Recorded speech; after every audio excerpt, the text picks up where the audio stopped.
Mike Flanagan is officially adapting Stephen King's novel Carrie into a TV show, which has even greater prospects due to the filmmaker's 2019 adaptation of Dr. Sleep. Following his tenure at Netflix, which came to an end in 2023 with the critically acclaimed The Fall of the House of Usher, Flanagan is bringing his horror TV expertise to Amazon. While it was thought that this triumph would go to his in-development adaptation of King's The Dark Tower novel series, Flanagan's very first Amazon show will be an 8-episode take on the author's iconic 1974 horror story Carrie. Carrie is far from Mike Flanagan's first dive into the world of Stephen King, having previously helmed film adaptations of Gerald's Game, 2017, Dr. Sleep, 2019, and The Life of Chuck, releasing in 2025.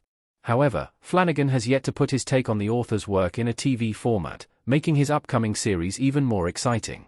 Though the fact that Brian De Palma adapted Carrie into a critically adored 1976 horror movie may be a cause for concern for Flanagan's remake, his work on Dr. Sleep already established a masterful ability to tread on beloved, familiar Stephen King territory. Mike Flanagan proved he could brilliantly remake a Stephen King classic in Dr. Sleep.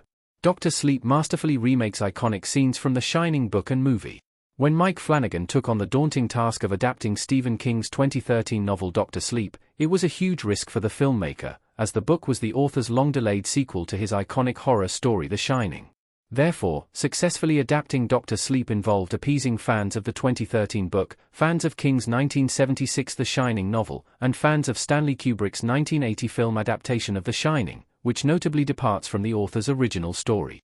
As difficult as it was to take all these differing expectations into account, Mike Flanagan's Dr. Sleep movie was masterfully executed.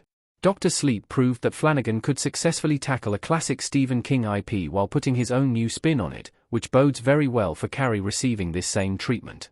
Additionally, various aspects of Dr. Sleep's movie essentially remake key parts of The Shining, both Kubrick's movie and King's book, as it recreates iconic original scenes, characters, and moments.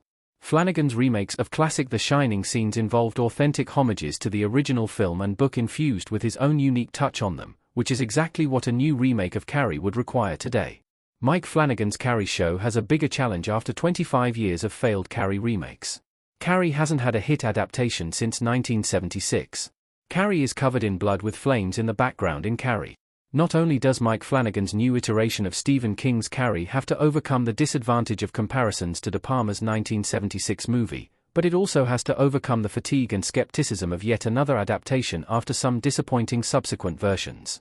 Though 1976 Carrie holds an impressive certified fresh 94% score from critics on Rotten Tomatoes, the 1999 sequel, 2002 movie, and 2013 iterations weren't so warmly received. Rather, The Rage, Carrie 2 has a disappointing 23% rating, Carrie, 2002, holds a 20% score, and the latest remake, Carrie, 2013, received a divisive 50% critic score. Expectations are therefore relatively low for a new Carrie adaptation to live up to the 1976 movie, even with a horror master like Dr. Sleep's Mike Flanagan behind it. Thankfully, Flanagan's resume of well-received Stephen King adaptations makes it more likely that Carrie's upcoming TV show will be a hit. Furthermore, Flanagan even has the opportunity to improve upon De Palma's adaptation with a TV format, as more episodes allow Hilton dive deeper into elements of the novel that the movies omitted. Flanagan's Carrie could become the best adaptation yet, it just has some warranted reservations to conquer.